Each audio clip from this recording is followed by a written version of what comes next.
Yo, Sean, what's going on, brother? How you What feeling? up, Tommy? How you feeling, man? Oh man, I'm good, fam. Just having a good week, man. It's exciting things happening for the brand. I recently started formulating some different things, getting my structure down. So we'll see where we go. Within the next year or two, man. Right now we tapped in on Facebook, LinkedIn. I've been doing a lot of work on LinkedIn and Twitter and things like that, bro. How's everything with you? Everything is all right, man. We got testing this week with the kids with the state test, the Mhm. IAR. Back in the day, what was it? The cat test? Ain't that what we Was had? it the cat? I don't Yeah, the know. cat test or the Iowa Okay. basic skills or something. We had all them tests back then. So now the kids got to take this online test. It's difficult, but they pushing through. It's cool, bro. I'm just counting down the next Friday when I'm gonna have my spring break and just relax with Zora. Okay. It's lit, bro. It's lit. Yeah, what about I think you? that's fantastic. Has your so had your so when does spring break actually start, bro? So next Friday will be my last day at the school, and then we'll be out for a week. Okay. Yeah. So I All don't right, know. that's dope. Me and Zora got to go somewhere, do something. I don't know. Okay. Y'all gonna Yeah, make sure y'all get something done, right? Okay, yeah. I'm with you. Or I'm just with you. enjoy the weather and have a cup of coffee on the balcony or whatever. That'd be nice. Hey, that might be that'll be pretty lit, man. I Yeah. was thinking this year, like, we talk about the bag and saving the bag and putting money away. I think this year I might just stay home. Mm. Because I haven't been in Chicago, for like summertime, right? So it's just so many things to do. Like it's already regular things to do when the weather is poor, right? That's true. So now I'm thinking, put the money away, knock off some debt because I accrued some debt. I wanted to take a big trip after my last deployment. You know what I'm saying? And so now I'm like, okay, now it's really bag season, right? Because I'm in Mhm. a new gig. I got a new opportunities on the rise. I'm about to get ready for my MBA to start knocking out my master's, my business, degree, get that done. Trying to get a MBA in executive management so I can Mm. start preparing for those C-suite level gigs and put my hat in the, put my tip in the hat, you know what I'm saying, and make sure Yeah, that I'm out there just making big moves, money moves. I We feel talk you about on getting that. to the bag, but it's about multiplying, right? I think, the beautiful part we talk about both of our situations is we at a point we got past the survival piece, right? And now we walking into that sustainment slash thriving piece, right? We talked about that a few episodes ago, so that's really dope. Um, so shout out to our man Wally, you know what I'm saying, over there, Wallyverse Media. What up, Appreciate you, Wally? family. One of our day ones, you know what I'm saying. Sometimes it's just me, you, and Wally in the chat, you know what I'm saying. Mhm. Which we appreciate your loyalty, fam. Continue to tap in, man. We're gonna continue to grow and evolve together, because as we go through this knowledge, we always like to take that knowledge and grow with it. You know what I'm saying? So today's podcast, we want to talk about the importance of financial literacy. And we're going to go through three phases here. We're going to talk about the importance of financial literacy. Then we're going to get into Devin Gooden's top 10 things that she's read through 100 finance books that she thought was most important, right? Because when it comes down to getting the bag, the best way to get to the bag, the quickest and most efficient, is learning from the mistakes or the advice of others, right? So we're gonna go through that. She's a finance writer out of Kingston, Ontario. So shout out to her. The link to the article will be we'll put that in the chat, and then we'll do a pick three. We're gonna talk about which three stuck out to us most out of the her top 10 takeaways.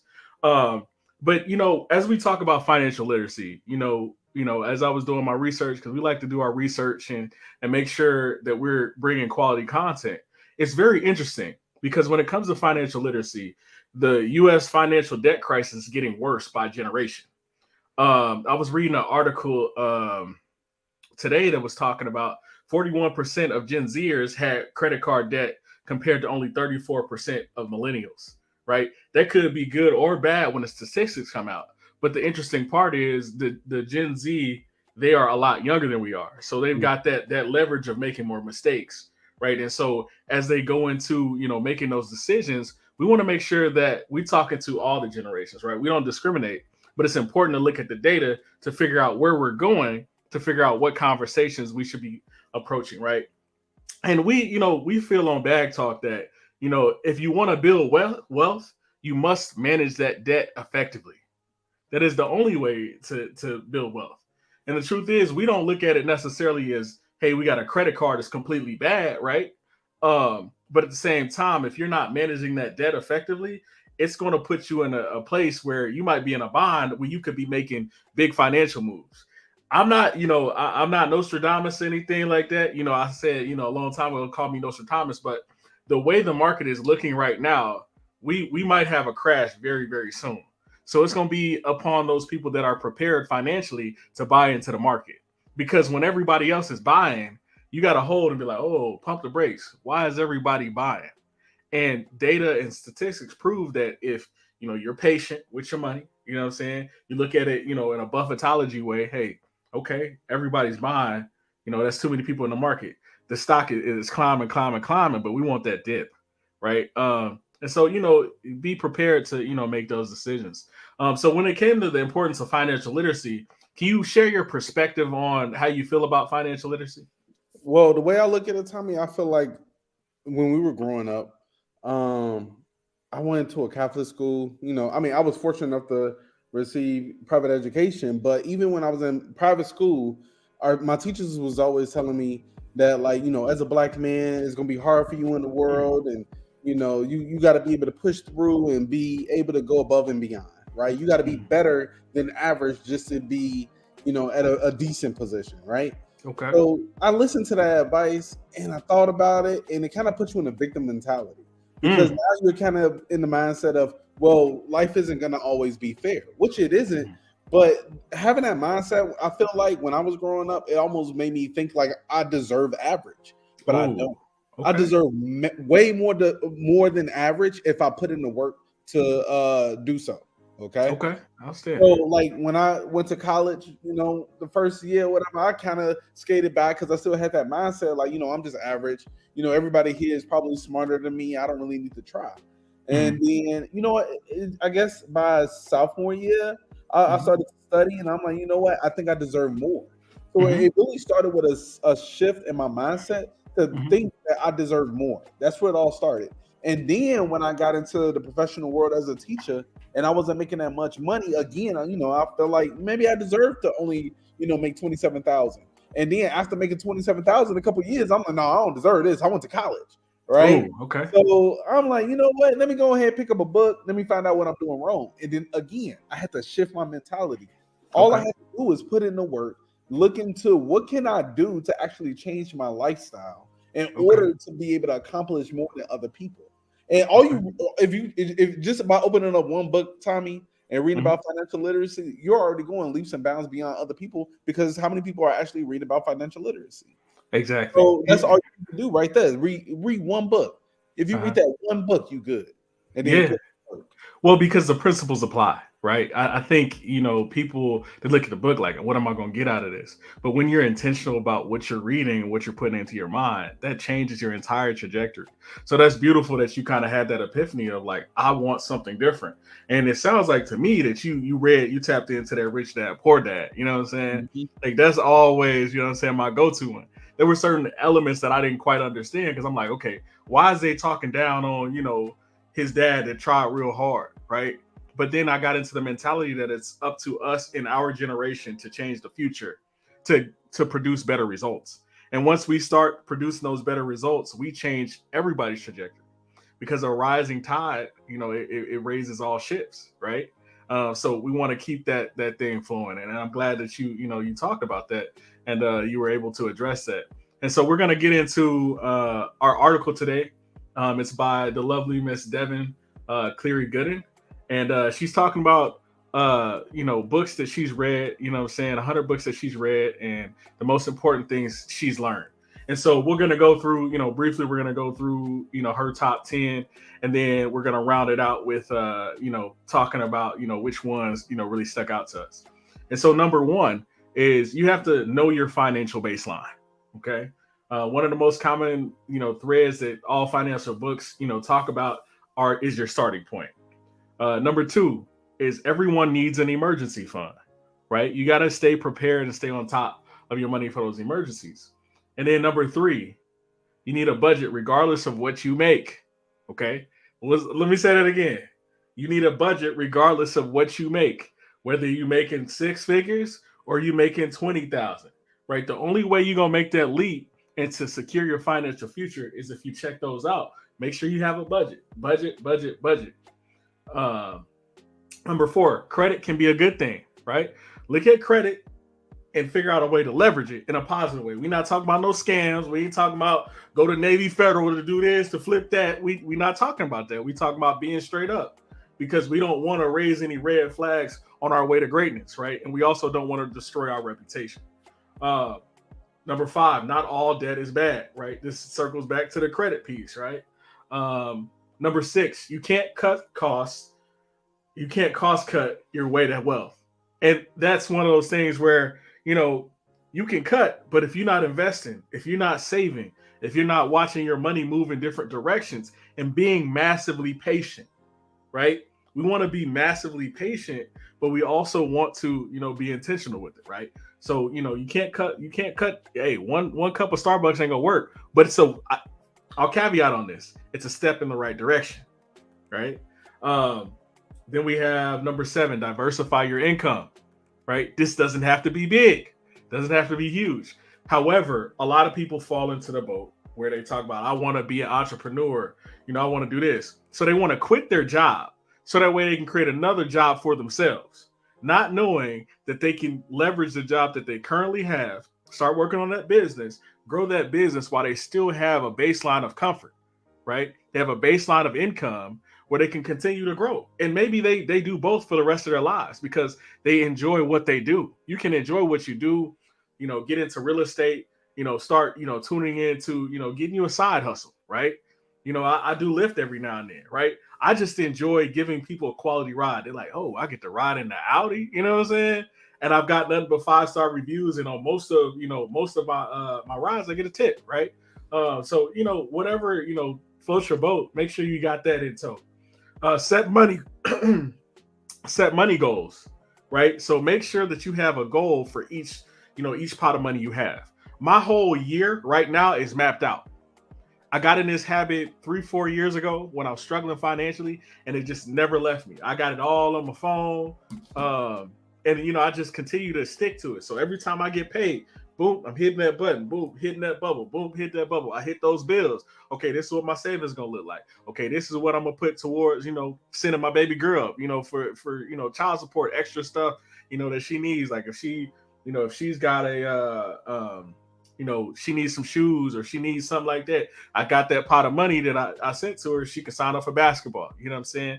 Those little conversations, it changes your future exponentially, which ties into number 9, thinking about future you. As much as you think about current you, right? You need to think about future you, because here's the thing. You got to ask yourself, who do you want to be? Where do you want to go? A big part of, a lot of decisions I make, I'm looking at 5-10 years down the road. A lot of people think it's crazy. They think it's strange. My vetting process for dating is fairly rigorous, right? Because I learned from my dog, Shawn, right? Me and Shawn are virtually peers, but at the same time, Shawn wasn't out there looking for a wife, right? He found a wife and he found a good thing. He went out there, he was intentional about it, but it wasn't his main goal, but he already had his finances in tow. So think about what future you wants. I want the type of marriage where we can, we can, take trips. We can do awesome things and have fun. I ain't really got to worry about coming out the pocketbook because we want to have, an expensive meal. You know what I'm saying? I live by the theory, reward your friends, and the other people, they just can't go. You know what I'm saying? So, when I envision my future, if we going out to dinner, Tommy got it. You know what I'm saying? That may not be today. That may not be tomorrow. But, it's one of those things where, like, I want to be able to, hey, I got 10 friends. Oh, okay, cool. Yeah, I got it. Hey, throw that check my way. You know what I'm saying? And so those are the type of situations I want because you're adding value. And usually when you add value to the right people, they'll add value to you, right? Then work on your money mindset. Mindset is everything when it comes to money. And this is one thing that, I constantly struggle with. I'm like, man, am I on my money goals? Okay, we talked about this on Bag Talk, or I listened to this one podcast. Am I, diverse enough in my portfolio? But you got to make sure you take it one step at a time, especially for us go-getters out there. It can be really hard on you mentally because you're like, man, I just want to win. I want to win. So a lot of times, and I noticed this about myself, a lot of times I was grinding the wrong way. I wasn't grinding smart. I was just grinding hard, right? So I was grinding, right? But I wasn't polishing nothing. So we went from grinding this piece to grinding this piece to grinding this piece. And what happens when you over grind something? It becomes nothing. You have nothing to grind anymore because you haven't polished anything that you've worked on, right? So, for those go-getters out there, those people that want to achieve those things, be massively patient and continue to walk through those things. And, without further ado, Shawn, I want to, turn it over to you. What's your number one for the pick 3 for the Devon's top 10 takeaways? All right. So after going through the list of 10, I would say my number one would be, I would say number 3. Okay. Budget regardless of what you make. Okay. Budget regardless of what you make. I would say that's my number one because I feel like before you even get to learning about financial literacy and things of that nature, simply the people who budget, like they know how much they make and they know how much they spend, can put them in a decent spot. Ooh. I think if everybody budgeted, at least budgeted, everybody would be okay. Okay. Okay. Because you can see the numbers, right? If it's something you can see, you can't really fudge that. That's a reality. Like, this is what I actually got coming in. So that's dope, bro. I think, my number one would be number 9, future you. Because I'm always projecting the future and saying, how can I leverage today to have a better tomorrow? Right. And so for me, I look at future career opportunities, right? I'm looking at paid education. I'm looking at future positions that I want to be in. I look at government jobs because I've been in the military. I look at positions that are relative to my past job role, right? Which was a chemical officer. I currently work at as a production supervisor for a chemical plant. So I'm like, okay, they looking for an MBA. They looking for a master's degree. Okay, I got the master's degree, got the chemical, got those things. So I'm putting myself in position to be able to stay ready for those new job opportunities. Because everywhere that we go, because of the way that we live, you and I, we live intentional, right? So we're applying ourselves every day. And because we apply ourselves, if that company decided to shut down, they decided to let us go, tomorrow we can find a position because we bring value to the table. Because we didn't just go to work. We went to work intentionally. And when you go to work intentionally, you change your future trajectory because everybody that you come across, whether they actually like you or not, they're like, man, this dude brought value. This dude was on top of it, right? And that changes so many things. And when it comes down to that paid education, look for positions and jobs where they possibly pay for your education, right? One of the things that, like, I was willing to take a lower salary because the job that I'm currently in, they offered to pay for my master's. So my MBA will be free. All right, bro, that's $100,000 plus in value that I'm getting to learn, to grow, something that stays internal to me, right? That I can add value to the world, not only to the podcast, but to other people, right? So, sometimes you may have to forego the big dollars right now in the moment for a better future. And that's kind of been the trend of, my life. In the military, people are like, why are you in the military? Why are you doing this? Whole time I'm grinding, I'm putting in the work, I'm gaining leadership skills, I'm gaining experience that I was able to leverage later, right? That changes the game. And it's also going to help you leverage your current position. The more that you apply yourself and think future you, your performance goes up because you're like, I want to do a good job every day, right? Your attitude changes because you're like, okay, I'm here to do my best. So I get the skills here and the knowledge here so I can continue to help future me.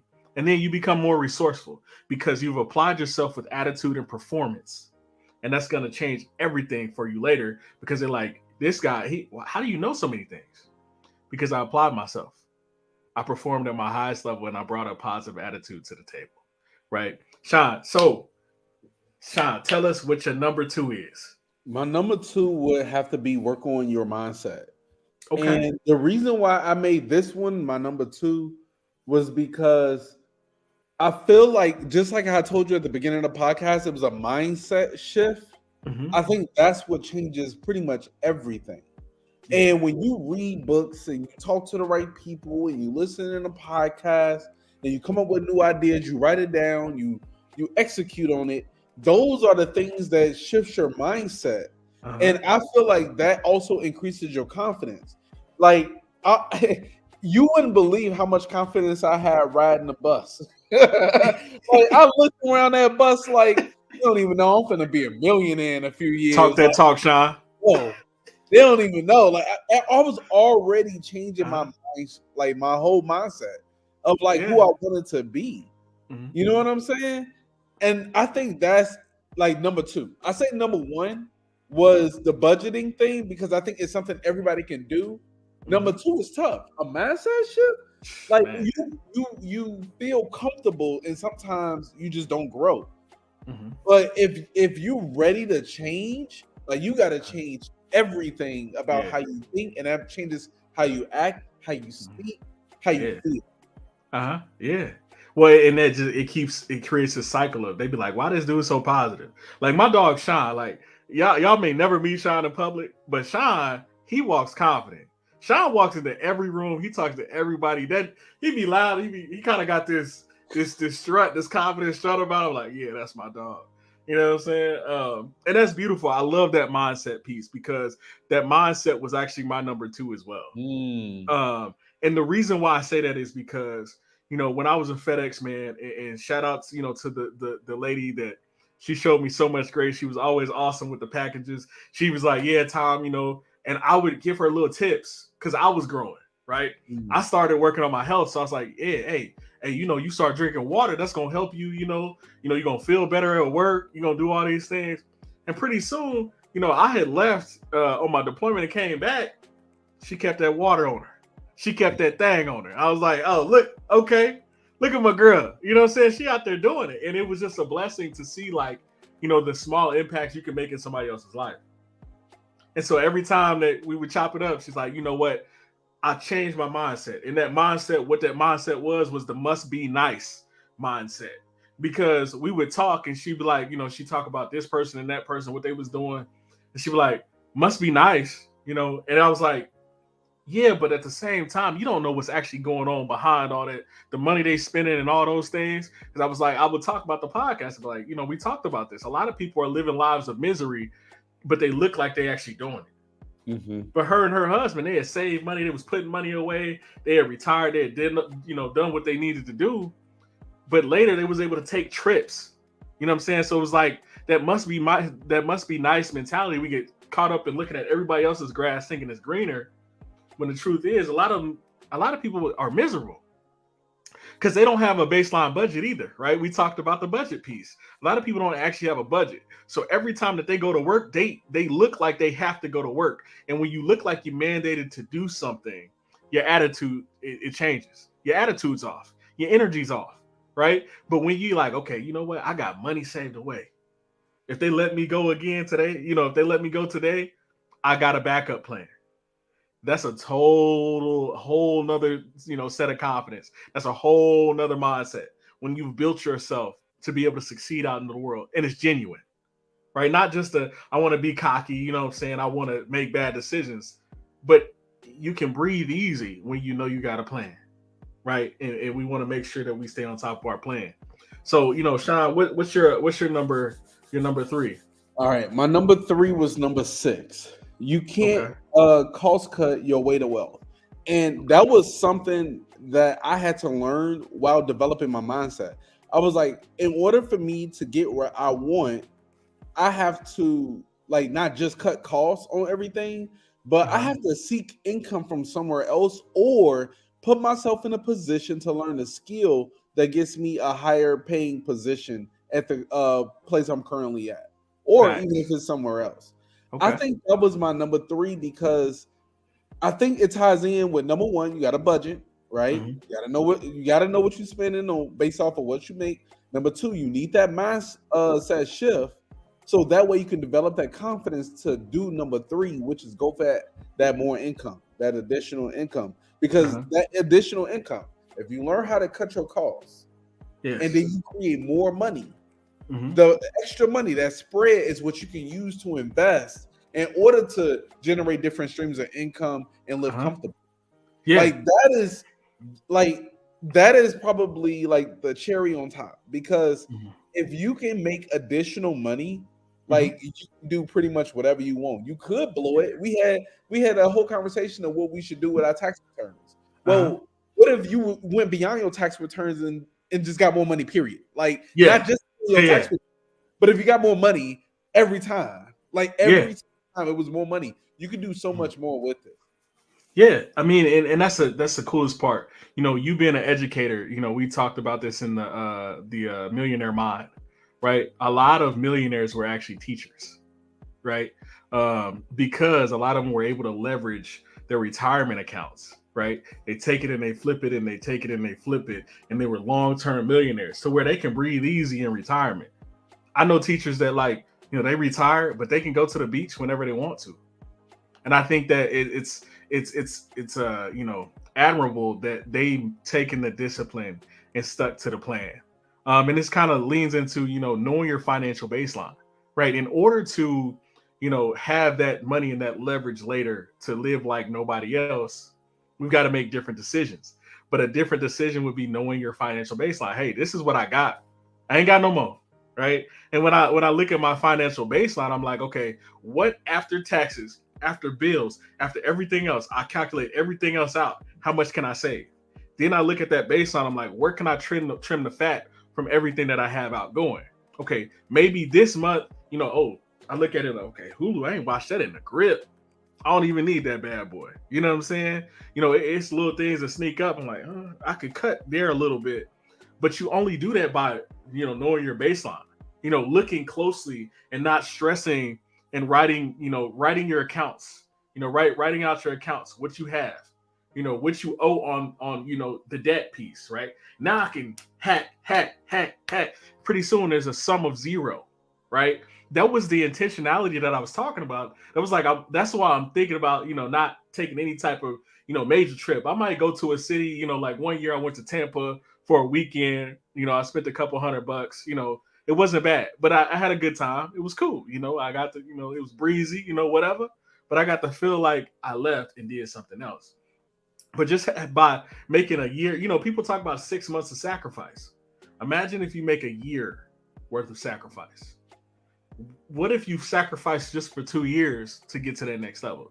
When we were looking at articles earlier, you know, Bag Talk episodes where people was talking about, you know, they paid off debt, you know, you look at the Rams and stuff, you're like, I ain't doing it fast enough. No, it's not that you're not doing it fast enough. You're not doing it intentional enough, right? It's not a speed thing. It's an intentionality thing, right? Because they say that, you know, slow is smooth and smooth is fast, right? So if you iron out those kinks and you go slow, eventually you kind of got that coasting. It's like going to the gym. You know, I just left the gym like 2 hours ago, but I've been going for so long. I got a routine in my mind. I know what exercises, if all 5 of those machines that I was going to use are taken up, I've already got the mental memory bank to do, you know, exercises that are going to help me accomplish the same goal or similar goal to where I'm not wasting that gym session, right? But that all comes with having a baseline of results, a baseline of memories, a baseline of trauma even, right? Take that trauma, take that pain that you felt when you were a kid and you couldn't afford this, you couldn't afford that, take it and reutilize it. Turn it into greatness. These two individuals back here, Kobe, right? You know what I'm saying? Kobe over here and, you know, Kobe and Jordan, right? I was like, that's MJ. Think about I'm looking at the mirror image. but this whole picture of greatness, right? At one point, Kobe was just the goofy kid, right? He was the goofy kid on the court. Nobody really tapped in. They wasn't really, you know, checking with him. He was garbage, right?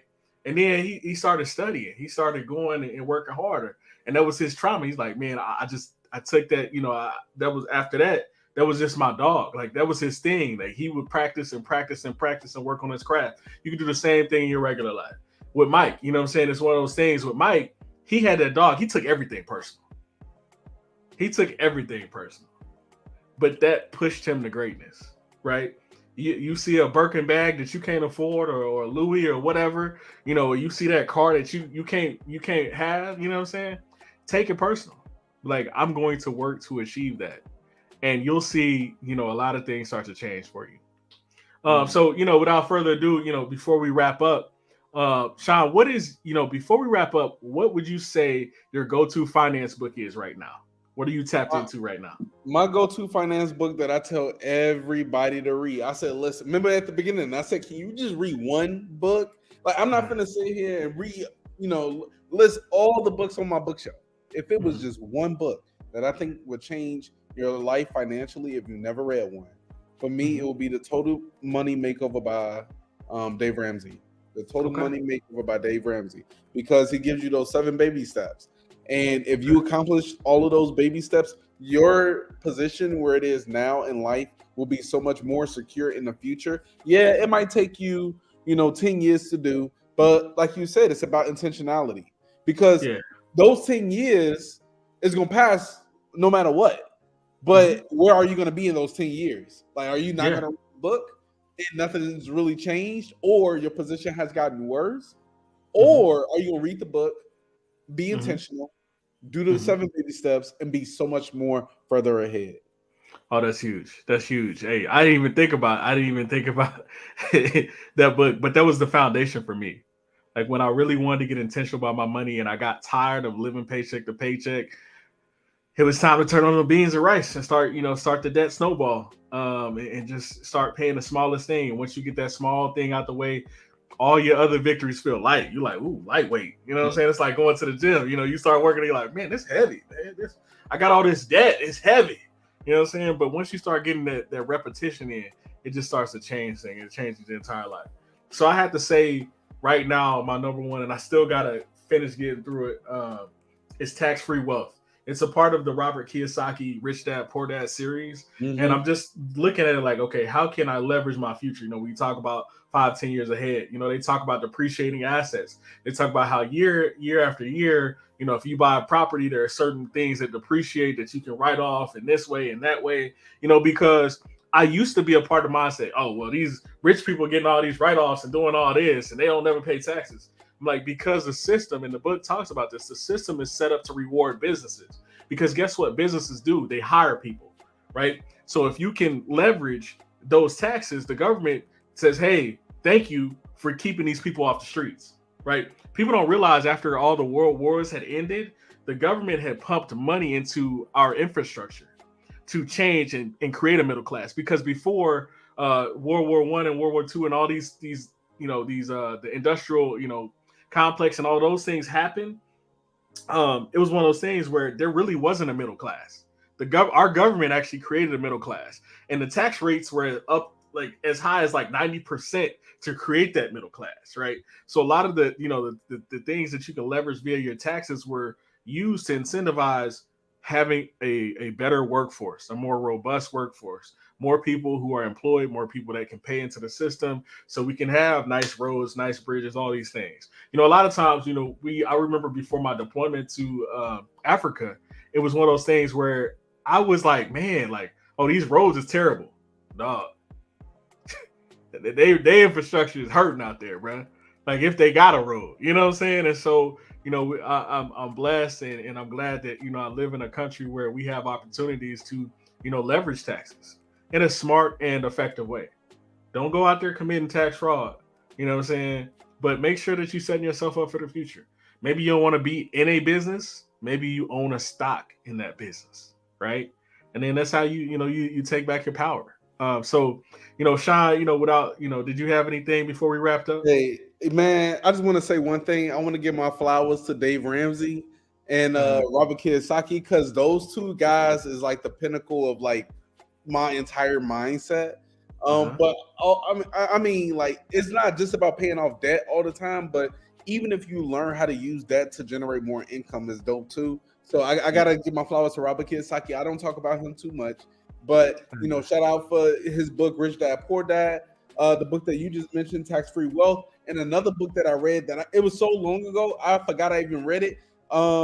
Cash Flow Quadrant. That was another good book. Yeah. They actually referenced that one in Tax-Free Wealth. Flowers, man. Yeah. Hey, you know what? The acronyms kind of threw me off a little bit. But like once I started kind of walking through it again, I was like, man, okay, this is powerful. Now I'm back, you know what I'm saying? I'm back on the path. So that's huge, bro. Thanks for, shouting out those books, man. And to the audience, you know what I'm saying, as we end this episode, in the comments, you know what I'm saying, list out, let us know what some of y'all favorite books are. What are y'all reading right now? It ain't necessarily got to be about finance, but you know what I'm saying, what books get y'all going and different things like that. Let us know what your favorite books are, and we'll talk it and chop it up about them. Maybe they'll change our lives, right? Because we want to create the Hungry Millennial Network is all about feeding off of each other and staying on the path. So as y'all grow, we grow, and as we grow, y'all grow, right? So keep tapping in, keep tuning in. We appreciate y'all. Without further ado, this has been another episode of Bag Talk 101. I'm Tommy. Oh, Sean. We appreciate y'all. Have a good night.